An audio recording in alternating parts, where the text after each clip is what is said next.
ಮೊದಲನೇದಾಗಿ ಇವತ್ತು ಎಲ್ಲ ಸಂಘಟನೆಗಳು ಇವತ್ತೇನ ಆ ಗರ್ಭಿಣಿ ಹತ್ಯೆ ಆಗಿದೆಲ್ಲ ಅದು ಬಲವಾಗಿ ನಾವು ಖಂಡಿಸ್ತೀವಿ. ಯಾಕಂದ್ರೆ ಇವತ್ತು ಆ ಏನು ಕೊಲೆ ಮಾಡ್ಯಾನಲ್ಲ ಆ ಮನುಷ್ಯ ಜಾತಿ ಹುಟ್ಟಿಲ್ಲ ಅಂತ ನಂಗೆ ಅನ್ಸತೈತಿ. ಯಾಕಂದ್ರೆ ಒಬ್ಬ ತಂದೆ ಆದವನು ಮಗಳಿಗೆ ಇಷ್ಟು ಕೊಲೆ ಮಾಡ್ತಾನಂದ್ರೆ ಇದು ಎಂಥ ಭಯಾನಕ ಅಂತ ನಮ್ಗೆ ಭಾಳ ಬೇಸರ ವ್ಯಕ್ತಪಡ್ತೀನಿ. ಮತ್ತು ಇನ್ನೊಂದು ಹೇಳ್ಬೇಕಂದ್ರೆ ಇಲ್ಲಿ ಜನಪ್ರತಿನಿಧಿಗಳು ಸ್ವಲ್ಪ ಎಚ್ಚೆತ್ಕೊಳ್ಬೇಕು. ಯಾಕಂದ್ರೆ ಇವತ್ತು ಕಾನೂನು ಹಿಂಗೆ ಆಕ್ಷನ್ ಆಗ್ಬೇಕಂದ್ರೆ ಇವತ್ತೇನಾಗತೈತಿ, ಸುಮ್ಮನೆ ಕೊಲೆ ಮಾಡ್ತಾರ, ನಾಳೆ ಬೆಳಗ್ಗೆ ಹೊರಗೆ ಬರ್ತಾರ, ಹಂಗಾಗಬಾರ್ದು. ಇದಕ್ಕಾದ ಒಂದು ವಿಶೇಷ ಕಾನೂನು ತರಬೇಕು. ಯಾರಿಂತ ಕೆಲಸ ಮಾಡ್ತಾರ ಯಾವುದು ಜಾಮೀನಿಗೆ ಬಿಡಲ್ಲ, ಡೈರೆಕ್ಟ್ ಎನ್ಕೌಂಟರ್ ಮಾಡ್ಬೇಕು. ಅವಾಗ ಇವರು ಜನರೇ ಹೆದರ್ತಾರ. ಇಲ್ಲಂದ್ರೆ ಏನಾಗ್ತೈತಿ, ಇವತ್ತು ಸಾವು ಅನ್ನೋದು ಕಾಮನ್ ಆಗ್ಬಿಟ್ಟೈತಿ. ಕೊಲೆ ಮಾಡೋದೈತಿ, ಜಾಮೀನು ತೊಗೊಂಡೈತಿ, ಓದಬಾರ್ದ. ನಾ ಜನಪ್ರತಿನಿಧಿಗೆ ಯಾಕೆ ಇಷ್ಟಪಡ್ತೀನಿ, ಶಾಸಕರಿಗೆ ಸಂಸದರಿಗೆ ಇಂಥದ ಸತ್ತಾಗ ಹೋಗಿ ನೀವು ಸ್ಪಂದನೆ ಮಾಡಕ್ ಹೋಗ್ಬೇಡ್ರಿ. ಅದು ಸತ್ತ ಅಲಾರ್ದಂಗೆ ನೀವು ಕಾನೂನು ತರ್ರಿ.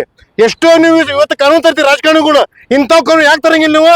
ಹಂಗಾಗಿ ನಾ ಜನಪ್ರತಿನಿಧಿಗೆ ಹಾಕತ್ತೀನಿ, ಇಂಥ ಕಾನೂನು ತರ್ರಿ. ಅಂದ್ರೆ ಮುಂದಿನ ದಿನದೊಳಗೆ ಯಾವುದು ಧಾರವಾಡದಲ್ಲ ಕರ್ನಾಟಕದೊಳಗೆ ಯಾವುದು ಇಂಥ ಕೊಲೆ ಆತಂದ್ರ ಅದಕ್ಕೆ ಇಮಿಡಿಯೇಟ್ ಆಗಿ ಎನ್ಕೌಂಟರ್ ಕೆಲಸ ಮಾಡಂತ ನಾ ಎಲ್ಲ ರಾಜ್ಯ ಸರ್ಕಾರಕ್ಕೆ ಕೇಂದ್ರ ಸರ್ಕಾರ ಒತ್ತಾಯ ಮಾಡ್ತೀನಿ.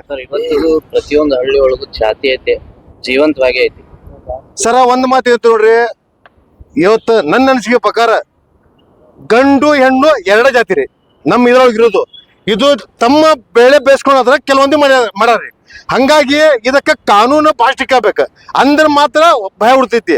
ಇಲ್ಲಂದ್ರೆ ಯಾಕ್ತದೆ ಸರ್, ಇವತ್ತೆಲ್ಲ ನಾವು ಹೋರಾಟ ಮಾಡ್ತೀವಿ, ಸ್ಟ್ರೈಕ್ ಮಾಡ್ತೀವಿ, ಮುಂದೆ ಅದಕ್ಕೆ ಯಾರೊಬ್ಬ ಪ್ರಭಾವಿ ಬರ್ತಾನ, ಅದಕ್ಕೆ ಮತ್ತೆ ಜಾಮೀನು ಬಿಡುಗಡೆ ಆಗ್ತೈತಿ. ಅವಂಗ ಭಯ ಉಡ್ತೈತಿ.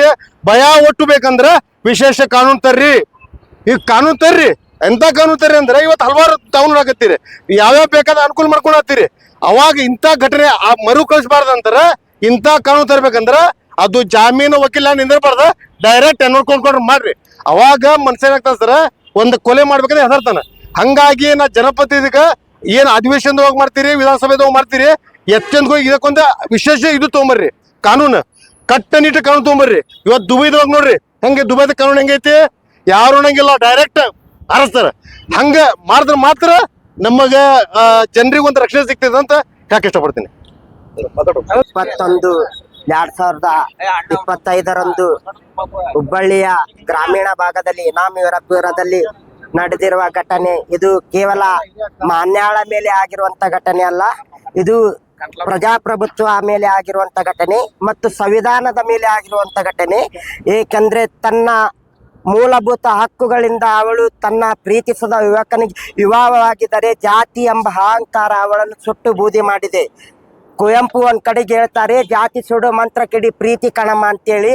ಇವತ್ತಿನ ದಿನ ಅದೇ ಜಾತಿ ಅವಳನ್ನೇ ಸುಡುವ ಮಟ್ಟಕ್ಕೆ ಬಂದಿದೆ. ಅಂದ್ರೆ ಈ ದೇಶದಲ್ಲಿ ಸಂವಿಧಾನ ಲಾಗು ಇದೆಯಾ, ಇಲ್ಲ ಪ್ರಜಾಪ್ರಭುತ್ವ ಲಾಗು ಇದೆಯಾ ಅಂತೇಳಿ ಜನಸಾಮಾನ್ಯರು ಯೋಚಿಸಬೇಕು. ಇಲ್ಲದಿದ್ದರೆ ಮುಂದೊಂದು ದಿನ ಈ ದೇಶದಲ್ಲಿ ಪ್ರತಿಯೊಬ್ಬ ಪ್ರೇಮಿ ಕೂಡ ಅಂತರ್ಜಾತೀಯ ವಿವಾಹ ಆದರೆ ಕೊಲ್ಲುವಂತ ಸ್ಥಿತಿ ಉಂಟಾಗುತ್ತದೆ. ಇದನ್ನು ಕೇವಲ ದಲಿತರು ಮತ್ತು ಅಲ್ಪಸಂಖ್ಯಾತರು ವಿರೋಧಿಸದಷ್ಟೇ ಅಲ್ಲದೆ ಪ್ರತಿಯೊಬ್ಬ ಮನುಷ್ಯ ಕೂಡ, ಮನುಷ್ಯತ್ವ ಇರುವಂತ ವ್ಯಕ್ತಿ ಕೂಡ ಈ ಹಲ್ಲೆಯನ್ನು ಕಠೋರವಾಗಿ ಮತ್ತು ಕಠಿಣವಾಗಿ ವಿರೋಧಿಸದೆ ಮಾತ್ರ ಮುಂದೆ ಈ ಘಟನೆ ನಡೆಯುವುದಿಲ್ಲ. ಇದೊಂದು ಇಡೀ ಜಗತ್ತೇ ತಲೆ ತಗ್ಗಿಸುವಂತ ಘಟನೆ. ಏಕೆಂದರೆ ಒಂದು ಪ್ರೀತಿಸದ ತಪ್ಪಿಗಾಗಿ, ಮದುವೆ ಆಗಿದ್ದಕ್ಕಾಗಿ ಕೊಲೆ ಆಗುತ್ತದೆ ಅಂದ್ರೆ ನಾವೆಲ್ಲ ಯೋಚಿಸಬೇಕು. ಸಮಾಜದಲ್ಲಿ ಎಷ್ಟು ಜಾತಿ ತಾರತಮ್ಯ ಇದೆ, ಎಷ್ಟು ಜಾತಿಯ ವಿಷ ತುಂಬಿದೆ, ಎಷ್ಟೊಂದು ಅನ್ಯಾಯ ಈ ದೇಶದಲ್ಲಿ ಇದೆ ಅಂತೇಳಿ. ಈ ದೇಶದಲ್ಲಿ ಸಂವಿಧಾನ ಲಾಗು ಆಗಿ 75 ವರ್ಷ ಆದರೂ ಕೂಡ ಸಮಾನತೆಯನ್ನು ತರಲು ವಿಫಲವಾದಂತ ರಾಜಕಾರಣಿಗಳಿಗೆ ನಾವು ಇಲ್ಲಿಂದ ಧಿಕ್ಕಾರ ಹೇಳುವ ಮೂಲಕ, ರಾಜಕಾರಣಿಗಳು ಕೇವಲ ತಮ್ಮ ಆಸ್ತಿ ಅಂತಾಸು ಬೆಳೆಸಿಕೊಳ್ಳಲಿ ತಲ್ಲಣನಾಗಿದ್ದಾರೆ ವಿನ ಸಮಾಜದಲ್ಲಿ ಸಮಾನತೆ ಮತ್ತು ಶಾಂತಿ ಪ್ರೇಮವನ್ನು ತರಲು ವಿಫಲವಾದಂತ ನಾಲಾಯಕ ರಾಜಕಾರಣಿಗೆ ಧಿಕ್ಕಾರ ಹೇಳುವ ಮೂಲಕ ಈ ಹತ್ಯೆಯನ್ನು ಇಡೀ ಭಾರತದ ಎಲ್ಲ ಮನುಷ್ಯತ್ವ ಇರುವಂತ ಜನಗಳು ಕಠೋರವಾಗಿ ವಿರೋಧಿಸಿದರೆ ಮಾತ್ರ ಮುಂದೊಂದು ದಿನ ಇಂಥ ಘಟನೆ ಘಟಿಸುವುದಿಲ್ಲ ಅಂತೇಳಿ ನನ್ನ 2 ಮಾತುಗಳನ್ನು ಮುಟ್ಟಿಸ್ತೇನೆ. ಸಿದ್ಧಾರ್ಥ್. ಕ್ಷಣ ಕ್ಷಣದ ಮಾಹಿತಿಗಾಗಿ ನೋಡ್ತಾ ಇರಿ ನೇಷನ್ ನ್ಯೂಸ್. ಕಾಮೆಂಟ್ ಮಾಡಿ, ಲೈಕ್ ಮತ್ತು ಶೇರ್ ಮಾಡಿ.